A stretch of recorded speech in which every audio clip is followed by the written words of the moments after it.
Hello నమస్తే. మే 8వ తేదీ సాయంత్రం 5 గంటల నుంచి ఎప్పుడైతే బండి సాయి భగీరథ్ సన్ ఆఫ్ బండి సంజయ్ మీద పేట్ బషీరాబాద్ పోలీస్ స్టేషన్లో పోక్సో కేసు నమోదు చేయడం కోసం ఒక బాలిక తల్లిదండ్రులతో కలిసి పోలీస్ స్టేషన్కి వచ్చిందో ఆ క్షణం నుంచి కూడా టీ న్యూస్ వేదికగా తెలంగాణ ప్రజలందరి తరఫున, టీ న్యూస్ ప్రేక్షకుల తరఫున టీ న్యూస్ బరాబర్ నిలదీస్తూనే వచ్చింది. పోక్సో కేసుని పోలీసులు రిజిస్టర్ చేయకపోతే, పోక్సో కేసు మీ మీద వచ్చింది అని ఇదే పోలీసులు బండి సాయి భగీరథ్ సన్ ఆఫ్ బండి సంజయ్కి కరీంనగర్లో ఉప్పందిస్తే, ఈ కేసు ఎఫ్ఐఆర్ చేసే కంటే ముందు, ఈ కంప్లైంట్ని ఎఫ్ఐఆర్ చేసే కంటే ముందే బండి Sai Bhagirath son of Bandi Sanjay Karimnagar 2 town police స్టేషన్లో ఇచ్చిన ఒక హనీ ట్రాప్ కంప్లైంట్ని ఎఫ్ఐఆర్ చేసిన పోలీసులు ఆ తర్వాత ఇక్కడ పేట్ బషీరాబాద్లో ఎఫ్ఐఆర్ చేసిండ్రు పోలీసులు. ఆ రోజు నుంచి కూడా బరాబర్ తెలంగాణ ప్రజల పక్షాన టీ న్యూస్ అడుగుతానే వస్తుంది, బరాబర్ అడుగుతానే ఉంది. ఈ రోజు వరకు వారం రోజులు అయిపోయింది, 128 గంటలు అయిపోయింది. ఈ 128 గంటలు టీ న్యూస్ ఒకే ఒక్క ఛానల్ తెలంగాణలో ఆ మైనర్ బాలిక పక్షాన నిలబడ్డది. పేరుకు చెప్పుకుంటందుకు పెద్ద ఛానళ్ళు, దమ్మున్న ఛానల్ అనేటోళ్ళు, దుమ్ము లేపుతామనే ఛానల్ అనేటోళ్ళు, సమాజం కోసం అనే ఛానల్ అనేటోళ్ళు ఏ ఒక్కరు కూడా ఈ వార్తను చూపించలేదు మీకు. ఏ ఒక్కరు కూడా తెలంగాణలో ఒక మైనర్ బాలికకు జరుగుతున్న అన్యాయాన్ని మీ దృష్టికి తీసుకురాలేదు. టీ న్యూస్ ఒకటే తీసుకొచ్చింది. ప్రతి అంశంలోనూ టీ న్యూస్ బరాబర్ అడుగుతూనే ఉంది. తెలంగాణ రాష్ట్ర ప్రభుత్వాన్ని, కేంద్రంలో ఉన్న భారతీయ జనతా పార్టీ ప్రభుత్వాన్ని, తెలంగాణ పోలీసులను, తెలంగాణ బుద్ధిజీవులను, తెలంగాణ మీడియాను టీ న్యూస్ ఒక్కటే బరాబర్ అడుగుతూ ఉంది. ఒక మైనర్ బాలికను ఎక్స్పోజ్ చేయొద్దు. ఒక మైనర్ బాలిక పోక్సో కేసు పెడితే ఆ పోక్సో కేసుకు సంబంధించిన ఎఫ్ఐఆర్ను ఎక్స్పోజ్ చేయొద్దు అని చట్టాలున్నా, ఆ పోక్సో కేసులో ఉన్న మైనర్ బాలిక వాళ్ళ తల్లిదండ్రుల ఫోటోలు, వీడియోలు చూపించొద్దు అనే నిబంధన ఉన్న, చట్టం ఉన్న తెలంగాణలో కొందరు మీడియా దుశ్శాసనులు ఒక నేరగాడిని లేదా నేరం చేసిండు అని చెప్పబడుతున్న వ్యక్తి తరఫున వకాలతా తీసుకొని ఆ అమ్మాయి మీద బురద జల్లే కార్యక్రమాన్ని అప్రతిహతంగా కొనసాగించారు. ఆ అమ్మాయి మానాన్ని బజారుకి ఇడ్చిండ్రు, ఆ అమ్మాయి పరువుని బజారుకి ఇడ్చిండ్రు. ఆ అమ్మాయికి సంబంధించిన అనేక వీడియోలను సోషల్ మీడియాలో పెట్టి అనరాని మాటలు అన్నారు. ఆ అమ్మాయికి సంబంధించిన వీడియోలు, తల్లిదండ్రులతో ఉన్న వీడియోలు సోషల్ మీడియాలో పెట్టి పరువుని బజారుకి ఇడ్చిండ్రు. ఇష్టం వచ్చినట్టు మాట్లాడినరు. ఆ అమ్మాయి క్యారెక్టర్ని అసాసినేట్ చేసే విధంగా, ఆ అమ్మాయి క్యారెక్టర్కు భంగం కలిగించే విధంగా వీడియోలు పెట్టినరు. ఆ వీడియోలన్నీ కూడా ఒక రేప్ చేసిండు లేదా పోక్సో, ఒక మైనర్ బాలిక పైన అత్యాచారం చేసిండు అని చెప్తున్న వ్యక్తిని కాపాడుతందుకోసం స్టాండ్ విత్ బండి భగీరథ్ అనే ఒక హ్యాష్ ట్యాగ్ పెట్టి ఆ బండి భగీరథ్ ఈరోజు వరకు పరారీలో ఉన్నాడు. పరారీలో ఉన్న ఒక నేరస్తుడు పంపించిన ఫోటోలని ఈ సోషల్ మీడియా పేరుతో, ఇన్ఫ్లుయెన్సర్ల పేరుతో తెలంగాణ మనోభావాలతోటి, తెలంగాణలో మహిళల మనోభావాలతోటి, తెలంగాణలో బాలికల మనోభావాలతోటి ఆటలాడుకుంటున్న ఈ సోషల్ మీడియా ఇన్ఫ్లుయెన్సర్లని, సోషల్ మీడియా ఇన్ఫ్లుయెన్సర్లకు బండి సాయి భగీరథ్ ఈ వీడియోలన్నీ పంపించి ఆ అమ్మాయి వ్యక్తిత్వాన్ని హననం చేసే విధంగా, ఆ అమ్మాయి పరువును బజారుకి ఇడ్చే విధంగా ఆ వీడియోలను వాళ్ళను వాడుకునేటట్టు చేసిండు. వాళ్ళు అంతే నిస్సిగ్గుగా ఆ వీడియోలన్నీ పెట్టిండ్రు. ఆ వీడియోలన్నీ పెట్టి ఆ అమ్మాయి మీద లేనిపోని ఆరోపణలు చేసిండ్రు. ఆ అమ్మాయి పరువుని బజారుకి ఇడ్చిండ్రు. వాళ్ళని టీ న్యూస్ బరాబర్ ప్రశ్నించింది. నిన్న సాయంత్రం ఇదే కార్యక్రమంలో మనం ప్రశ్నించినాం. మీ అందరిచ్చిన ధైర్యంతో టీ న్యూస్ ప్రశ్నించింది. తెలంగాణలో 2 కీలక మహిళా అధికారులు, ఉమెన్ సేఫ్టీ వింగ్కి ఒకరు, సైబర్ సెక్యూరిటీ వింగ్కి ఒకరు, వాళ్ళిద్దరినీ నిన్న టీ న్యూస్ ఇదే వేదికగా ప్రశ్నించింది. వాళ్ళు కదిలిండ్రు.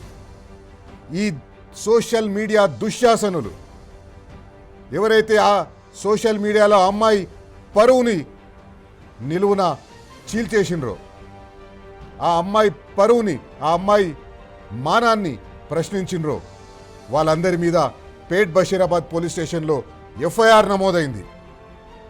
ఎఫ్ఐఆర్లో ఎవరెవరి మీద నమోదైంది, ఎవరెవరు పెట్టిన వీడియోల మీద నమోదైంది అనేది ఇంకా వివరాలు రావాల్సింది. కానీ మనమందరం అడగడం వల్లనే, మీరు అడగడం వల్ల, మీ ధైర్యం చూసుకొని టీ న్యూస్ అడగడం వల్ల ఈరోజు ఆ వీడియోలు చేసిన వాళ్ళందరి మీద ఎఫ్ఐఆర్ నమోదైంది. వాళ్ళందరి మీద చర్యలకు తెలంగాణ పోలీసులు సిద్ధమవుతున్నారు. అందుకే తెలంగాణ ప్రజల పక్షాన, తెలంగాణ ప్రజల కోసం మనం బరాబర్ అడుగుతానే ఉందాం. రోజు అడుగుదాం, ప్రతి క్షణం అడుగుదాం. 24/7 రోజులో 24 గంటలు అడుగుతానే ఉందాం. తెలంగాణలో కాంగ్రెస్ పార్టీ ప్రభుత్వం, ముఖ్యమంత్రి రేవంత్ రెడ్డి 7 రోజులైపోయింది. ఎఫ్ఐఆర్ నమోదైన తెల్లారే, ఎఫ్ఐఆర్ ఎవరి మీదైతే నమోదైందో ఆయన తండ్రితోటి ప్రధానమంత్రి వచ్చినప్పుడు వేదిక పంచుకొని, వేదిక మీద ఇకలు పకపకలు. ఈ రకంగా ఒక ముఖ్యమంత్రి ఉంటే, ఈ రకంగా ఒక కేంద్ర మంత్రి ఉంటే తెలంగాణలో మహిళలకు ఏ రకంగా భరోసా వస్తుంది, తెలంగాణలో బాలికలకు ఏ రకంగా భరోసా వస్తుంది. ముఖ్యమంత్రి గారు, ఆయన బెస్ట్ ఫ్రెండ్ కేంద్ర హోంశాఖ సహాయ మంత్రి బండి సంజయ్ కూడా అనేక సందర్భాల్లో పోక్సో కేసు, మైనర్లపై జరిగిన అత్యాచారాలకు సంబంధించిన కేసుల్లో నీతులు మాట్లాడినరు. ఎందుకు అరెస్ట్ చేస్తలేరు? 24 గంటల లోపల అరెస్ట్ చేయాలి, అరెస్ట్ చేసి జైల్లో వేయాలి, ఎందుకు చేస్తలేరన్నారు. వాళ్ళిద్దరే ఇప్పుడు 7 రోజులైనా కూడా ఇంతవరకు దానికి దిక్కు లేదు. కాంగ్రెస్ పార్టీ స్పోక్స్ పర్సన్ ఢిల్లీలో కూర్చుంటుంది ఒక మహిళ, సుప్రియా శ్రీనాథ్. ఆమె ఉత్తరప్రదేశ్లో జరిగిన ఒక రేప్ కేసుకి సంబంధించి ఎందుకు మీరు 24 గంటల్లో అరెస్ట్ చేయవలసి ఉంటే చేస్తలేరు అని చెప్పి ఫోన్ చేసి మాట్లాడింది. వాళ్ళ పార్టీ ముఖ్యమంత్రి ఇక్కడ ఉన్నాడు ఇప్పుడు హైదరాబాద్లో, రేపు పొద్దున్న ఢిల్లీ పోతున్నాడు, అది వేరే విషయం, 70వ వాళ్ళ పార్టీ ముఖ్యమంత్రి ఇక్కడ ఉన్నాడు. ఎందుకు ఆయనను మీరు అడుగుతలేరు? ఎందుకు రాహుల్ గాంధీ అడుగుతలేడు? రేవంత్ రెడ్డి ఎందుకు నువ్వు ఇంకా ఆయనను అరెస్ట్ చేయలేదు? ఎవరి ఆదేశాలు కావాలి నీకు? బడేబాయ్ ఆదేశాలు కావాలనా? ఎవరి ఆదేశాలు కావాలని మీరు ఇంతవరకు అరెస్ట్ చేయకుండా మీరు చూస్తున్నారు? టీ న్యూస్ ప్రేక్షకులారా, తెలంగాణ ప్రజలారా, ఒక విషయం ఆలోచించండి. ఒకవేళ తెలంగాణ కాకుండా ఇంకా కాంగ్రెస్ పార్టీ అధికారంలో ఉన్న ఏ రాష్ట్రంలో అయినా ఒక బీజేపీ నాయకుని కుమారుడు, బీజేపీ నాయకుని కొడుకు ఇట్లాంటి దుష్కర్మ చేసినట్టయితే అక్కడుండే కాంగ్రెస్ ముఖ్యమంత్రి ఇట్లనే ప్రవర్తించేవాడా? ఒక్కసారి అడగండి, బరాబర్ అడగండి, బరాబర్ అడుగుదాం మనమందరం. ఒకవేళ కాంగ్రెస్ పార్టీ నాయకునికి సంబంధించిన కొడుకే ఈ పని చేసి ఉంటే, ఆ రాష్ట్రంలో బీజేపీ అధికారంలో ఉండి ఉంటే ఇదే రకంగా ఉండేదా? 24 గంటలు కాదు కదా, గంట టైం కూడా ఇవ్వకుండా వాళ్ళని లోపలేసి ఉండేవాళ్ళు. కానీ తెలంగాణలో ప్రత్యేక పరిస్థితులు ఉన్నాయి. ఇక్కడ కాంగ్రెస్ బీజేపీ రెండూ కలిసి ప్రభుత్వాన్ని నడిపిస్తున్నాయి. ఇద్దరు సియామిస్ ట్విన్స్, అవిభాజిత కవలలలాగా తెలంగాణలో పరిపాలన సాగిస్తున్నారు. కాంగ్రెస్ బీజేపీ ఇద్దరూ కలిసి తెలంగాణలో డ్రామాలు ఆడుతున్నారు. బండి సాయి భగీరథ్ సన్ ఆఫ్ బండి సంజయ్ని కాపాడుతందుకోసం ముఖ్యమంత్రి, ఆయన కింద ఉన్న పోలీసులు ప్రతి ఒక్కరు అవసరానికి మించి పనిచేస్తున్నారు. రోజుకు 24 గంటలు నిద్రపోకుండా పనిచేస్తున్నారు వాళ్ళని ఎట్లా కాపాడాలి అని. ఇదేనా మనం కోరుకున్నది? ఇదేనా ప్రజాపాలన? బరాబర్ అడుగుదాం. ఇప్పుడు బండి సాయి భగీరథ్కి సంబంధించిన కేసు, ఆయనను అరెస్ట్ నుంచి రక్షణ కావాలి అని ఆయనను అరెస్ట్ చేయొద్దు అని హైకోర్టులో నిన్న పిటిషన్ వేసిండ్రు. హైకోర్టులో పిటిషన్ ఈరోజు ఇంకా విచారణకు రావాల్సింది. విచారణ జరుగుతుంది. జడ్జి మాధవి గారు కోర్టులో ఉన్నారు, బెంచ్ మీద ఉన్నారు. మాధవి గారు కేసులు వింటున్నారు, వేరే కేసులు వింటున్నారు. బండి సాయి భగీరథ్ సంబంధించిన కేసు ఏ క్షణంలోనైనా బెంచ్ మీదకి రావచ్చు. బెంచ్ మీదకి వచ్చినప్పుడు నిన్న పబ్లిక్ ప్రాసిక్యూటర్ ఏ రకంగా అయితే మౌనం వహించిండో, ఎక్కడైతే పోలీసుల తరఫున వాదించాలనో, ఎక్కడైతే పోలీసులు కేసు నమోదు చేసిన విక్టిమ్ను రక్షించే విధంగా మాట్లాడాలనో ఆయన ఒక్క మాట కూడా మాట్లాడలేదు. మొత్తం 45-50 నిమిషాల పాటు ఆ హియరింగ్ జరిగితే బండి Sai Bhagirath son of Bandi Sanjay advocate 40 నిమిషాలు మాట్లాడిండు. పబ్లిక్ ప్రాసిక్యూటర్ 17 సెకండ్లు, ఆయన మాట్లాడింది 17 సెకండ్లు. ఏ పబ్లిక్ ప్రాసిక్యూటర్ అయితే ఆ అమ్మాయి పక్షాన మాట్లాడాలనో, పోలీసుల పక్షాన మాట్లాడాలనో నోరు తెరవలేదు. మనం సినిమాల్లో చూస్తుంటాం ఏ రకంగా పబ్లిక్ ప్రాసిక్యూటర్లు నేరస్తులతో కుమ్మక్కైతారు. తెలుగులో అనేక సినిమాలు వచ్చినాయి. ఒక కేసు వచ్చినప్పుడు ఆ నేరస్తుని తప్పిస్తందుకోసం, ఆ అక్యూజ్డ్ నేరం చేయలేదని నిరూపించడం కోసం పబ్లిక్ ప్రాసిక్యూటర్లు అమ్ముడు పోవడం, పబ్లిక్ ప్రాసిక్యూటర్లు పోలీసుల తరఫున కాకుండా, విక్టిమ్ తరఫున కాకుండా ఒక అక్యూజ్డ్ తరఫున మాట్లాడడం మనం అనేక సినిమాల్లో చూసినాం. ఇప్పుడు ఈరోజు హైకోర్టులో అది మనం ప్రత్యక్షంగా చూస్తున్నాం. చూద్దాం ఈరోజైనా తెలంగాణ రాష్ట్ర ప్రభుత్వం నియమించిన పబ్లిక్ ప్రాసిక్యూటర్ మాట్లాడతాడా, మాట్లాడా? మాట్లాడితే ఆయన ఏ రకంగా పోలీసులు పెట్టిన కేసుని సమర్థించుకుంటారు, ఏ రకంగా ఒక బాధితురాలికి అండగా నిలుస్తారు, అది మనం చూద్దాం. ఏ క్షణమైనా రావచ్చు. సీరియల్ నంబర్ 74లో ఆ కేసు ఉంది, ప్రొసీడింగ్స్ నడుస్తున్నాయి. ఇప్పుడు మనం సీరియల్ నంబర్ 38లో ఉన్నాం. ఇంకో 20-30 కేసులు డిస్పోజ్ అయిన తర్వాత, విన్న తర్వాత బండి సాయి భగీరథ్ సంబంధించిన కేసు వస్తుంది. అంతకంటే ముందు అసెంబ్లీలో సినీ నటుడు అల్లు అర్జున్ ఆయన మీద నమోదైన కేసు తర్వాత, ఆయన్ని అరెస్ట్ చేసిన తర్వాత ముఖ్యమంత్రి పెద్ద పెద్ద మాటలు మాట్లాడాడు. ఇంత పొడుగు అంత పొడుగు నేనన్నాడు. ఒకసారి ఏమన్నాడో చూడండి. Film star, super stars or political stars is having some special privilege. If anyone also, we need not to prosecute or otherwise we need not to book any case against these personalities అని మనం మీరు చట్టం చేస్తా అంటే సినీ ప్రముఖులకు కానీ, రాజకీయ ప్రముఖులకు కానీ, స్టార్లు అని ఫీల్ అయ్యే వాళ్ళ పట్ల ప్రత్యేకమైన చట్టం ఉంటుంది. వాళ్ళ మీద కేసులు పెట్టొద్దని మీరు ఏమైనా చట్టం చేస్తే ఆ చట్టం అమలు చేస్తాం. అధ్యక్ష, మహిళా సంఘాలకు నిజంగా ధన్యవాదాలు. మహిళా సంఘాలు చాలా గట్టిగా నిలబడ్డాయి. అవి సెంట్రిస్ట్ మహిళా సంఘాలైనా, వామపక్ష మహిళా సంఘాలైనా, ఈ మహిళా సంఘాలందరూ కూడా బాలికకు అండగా నిలబడ్డారు. బాలిక తల్లితోటి మాట్లాడి బాలిక తల్లికి ధైర్యం చెప్పిండ్రు.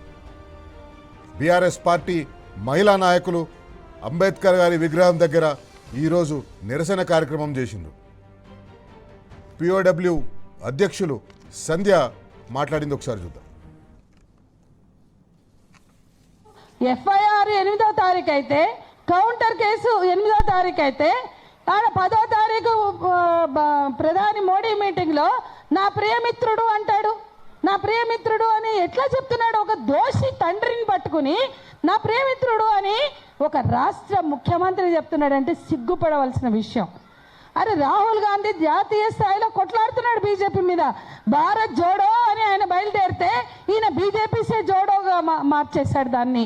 భారతీయ జనతా పార్టీ జోడో అని ఇవాళ తయారు చేశారు. ఇది భారత జాతీయ స్థాయిలో ఉన్న కాంగ్రెస్ పార్టీ కళ్ళు మూసుకుని ఉన్నదా? ఏం తమాషా నడుస్తుందండి ఈ రాష్ట్రంలో? రైట్. బండి సాయి భగీరథ్ సన్ ఆఫ్ బండి సంజయ్ 7 రోజుల నుంచి అబ్స్కాండింగ్. తెలంగాణలో ప్రభుత్వం కూడా ఈ విషయంలో 7 రోజుల నుంచి అబ్స్కాండింగ్. పోలీసులు పనిచేస్తలేరు. పోలీసులు చికెన్ బిర్యానీలు మటన్ బిర్యానీలు తినుకుంటా నోట్ల టూత్ పిక్ వేసుకొని ఆరాంగా ఏం జరుగుతుందో చూసుకుంటూ కూర్చుందాం, కోర్టులో ఏమొస్తుందో చూసుకుంటూ కూర్చుందాం అన్నట్టుగా పోలీసులు వ్యవహరిస్తున్నారు. దుర్మార్గమైనది ఏంటంటే ఏ పోలీసులైతే బండి సాయి భగీరథ్ను పట్టుకోవాలనో ఆ పోలీసులు ఏం చేయకపోగా ఆ పోలీసులకు మంత్రి అయిన ముఖ్యమంత్రి రేవంత్ రెడ్డి, ఆ ముఖ్యమంత్రి రేవంత్ రెడ్డి ఉన్న పార్టీ కాంగ్రెస్ పార్టీ, ఆ కాంగ్రెస్ పార్టీకి సంబంధించిన యువజన కాంగ్రెస్ పోస్టర్లు పెడుతుంది. హైదరాబాద్లో పోస్టర్లు వెలిసినాయి, బ్యానర్లు. నిన్న మాదాపూర్ ఏరియాలో బ్యానర్లు పెట్టిన పెద్ద పెద్ద బ్యానర్లు. ఏమని? బండి సంజయ్ ఎక్కడ పోయినావు నువ్వు, నీ కొడుకు మీద పోక్సో కేసు నమోదైతే బీజేపీ ఏం చేస్తుంది, బీజేపీ చర్యలు ఎందుకు తీసుకుంటలేదంటారు. ఆ మూర్ఖులకు ఏమాత్రం కూడా అవగాహన లేనట్టుంది. ఈ కేసు తెలంగాణ రాష్ట్ర ప్రభుత్వ పరిధిలో ఉంది. తెలంగాణ రాష్ట్ర పోలీసులు తేల్చాలి. భారతీయ జనతా పార్టీ ఏం చేస్తుంది? భారతీయ జనతా పార్టీ మీద పడ్డారు మీరు. మీకు దమ్ము ధైర్యం ఉంటే మీరు పోయి బండి సాయి భగీరథ్ని పట్టుకరండి. ఈరోజు సాయంత్రం ఒక మీడియా సంస్థ నిర్వహించిన కార్యక్రమంలో రేవంత్ రెడ్డి పోయిండు. ముఖ్యమంత్రి హోంమంత్రి రేవంత్ రెడ్డి పోయిండు. రేవంత్ రెడ్డి పోయి ఆయన ఏం చెప్తాడంటే, ఈ కాంగ్రెస్ పార్టీ యువజన కాంగ్రెస్ పార్టీ నాయకులకు ఉన్న తెలివే ఈయనకు కూడా ఉన్నట్టుగా అనిపిస్తుంది. ఆయన ఏమంటాడు అక్కడ పోయి, బండి సంజయ్కి నేను సూచన చేస్తున్నా, తక్షణమే నీ కొడుకును తీసుకొచ్చి విచారణ ఎదుర్కో. పారిపోతే పరిష్కారం కాదు, నిలబడి విచారణ ఎదుర్కొంటే గౌరవంగా ఉంటుంది. ఇది ఒక ముఖ్యమంత్రి మాట్లాడవలసిన మాటలేనా? ఒక ముఖ్యమంత్రి అనవలసిన మాటలేనా? తక్షణమే నీ కొడుకుని తీసుకొచ్చి విచారణ ఎదుర్కో. ఆయన ఎందుకు తీసుకొస్తాడు ఆయన కొడుకుని? ఒక వ్యక్తి మీద కేసు నమోదైతే ముఖ్యమంత్రిగా హోంమంత్రిగా నీకు బాధ్యత లేదా? ఆ వ్యక్తి ఏ కలుగులో దాక్కున్నా తీసుకొని వచ్చి పోలీస్ స్టేషన్లో పెట్టి ఇంటరాగేట్ చేసేందుకు. అంటే ఆయన అప్పగిస్తేనే మీరు విచారణ చేస్తారు, ఆయన అప్పగించకపోతే మీరు చేయరు. ఇంత దయనీయ మాటలు, ఇంతటి ఘోరమైన మాటలు ఒక ముఖ్యమంత్రి నోటి నుంచి రావడం తెలంగాణ రాష్ట్ర ప్రజలు చేసుకున్న దురదృష్టం. తెలంగాణ రాష్ట్రంలో మహిళలు చేసుకున్న దురదృష్టం.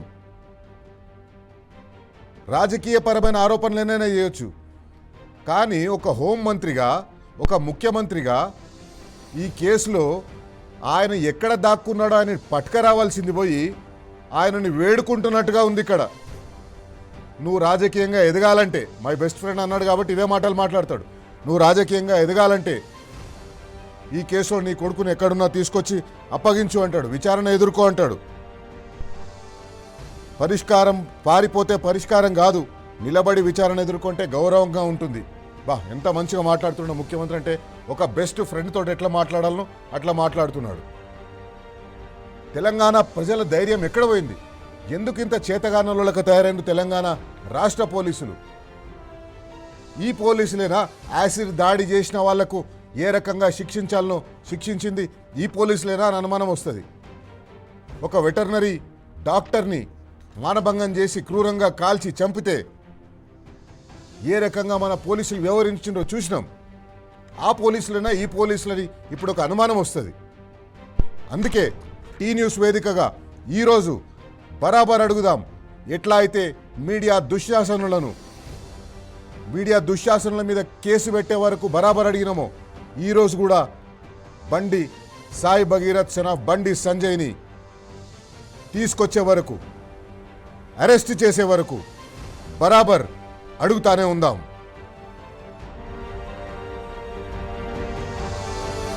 ఈరోజు టీ న్యూస్ వేదికగా తెలంగాణ ప్రజల పక్షాన ఎప్పుడు అడిగినట్టుగానే ఈరోజు కూడా బరాబర్ అడుగుదాం. నిన్న మేము అడిగినందుకే పోలీసులు కదిలిండ్రు. మైనర్ బాలిక పరువు బజారుకు ఈడుస్తున్న దుశ్శాసనుల మీద కేసులు పెట్టిండ్రు. మరి పోలీసులు మేము అడుగుతున్నాం కాబట్టి మీరు ఆ పోలీసు కేసులు పెట్టిండ్రు. ఇప్పుడు మేము అడుగుతున్నాం, బండి సాయి భగీరథ్ని ఎప్పుడు పట్టుకొస్తారు, ఎప్పుడు అరెస్ట్ చేస్తారు? బరాబర్ అడుగుదాం.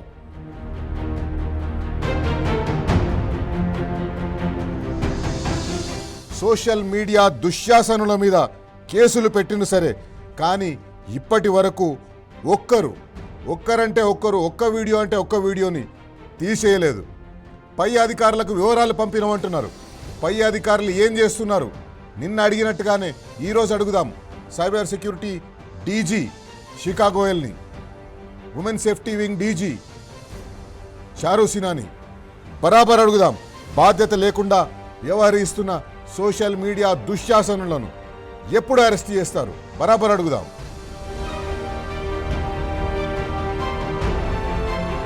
ఏడు రోజులు 128 గంటలైంది. బండి సాయి భగీరథ్ సన్ ఆఫ్ బండి సంజయ్ని పోలీసులు ఇంతవరకు పట్టుకోలేకపోయినరు. ఎందుకు తెలంగాణ పోలీసులు ఇంత చేతగాని వాళ్ళలాగా తయారైనరు? బరాబర్ అడుగుదాం.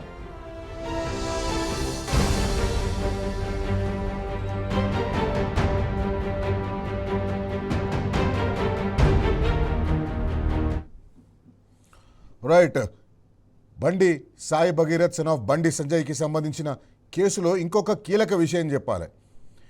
బండి సంజయ్ కేంద్ర హోంశాఖ సహాయ మంత్రి ఈరోజు నాంపల్లి కోర్టుకి పోయిండు. నాంపల్లి కోర్టుకు ఏమన్నాడు? ఈ కేసులో నా పేరుని బద్నాం చేస్తున్నారు, నా పేరుని వాడుతున్నారు అని బండి సంజయ్ కోర్టుకు పోయి ఏ సోషల్ మీడియాలో అయితే, ఏ టీవీ ఛానళ్ళలో అయితే నా పేరు వాడుకొని నా పరువుకు నష్టం కలిగే విధంగా నన్ను అవమానించే విధంగా వార్తలు వేస్తున్న ఆ వార్తలన్నీ తీసేయించండి అని కోర్టుకు పోయిండు. ఒక్క ప్రశ్న ఇక్కడ, రాష్ట్రంలో అనేక పోక్సో కేసులు నమోదవుతుంటాయి. ఈరోజే ఒక పోక్సో కేసులో జడ్జిమెంట్ వచ్చింది. బోయిన్పల్లి పోలీస్ స్టేషన్లో నమోదైన కేసులో ఈరోజు ఒక తీర్పు వచ్చింది. పోక్సో స్పెషల్ కోర్టు తీర్పు ఇచ్చింది. అక్యూజ్డ్ నిందితుడు ఒక పోలీస్ కానిస్టేబుల్. ఆ పోలీస్ కానిస్టేబుల్ నిందితుడుగా ఉన్న కేసులో 30 సంవత్సరాల కఠిన కారాగార శిక్ష పడ్డది. ఆ పోలీస్ కానిస్టేబుల్కి ₹1,00,000 జరిమానా విధించిండ్రు ఆ పోలీస్ కానిస్టేబుల్కి. ఆ కేసులో ఆ పోలీస్ కానిస్టేబుల్ తండ్రి ఎవరనేది ఎవరు అడగరు. ఎందుకంటే ఆ పోలీస్ కానిస్టేబుల్ తండ్రి కేంద్ర హోంశాఖ సహాయ మంత్రి కాదు. ఆ పోలీస్ కానిస్టేబుల్ తండ్రి ఎంపీ కాదు. అందుకే ఆయన అడుగుతలేరు.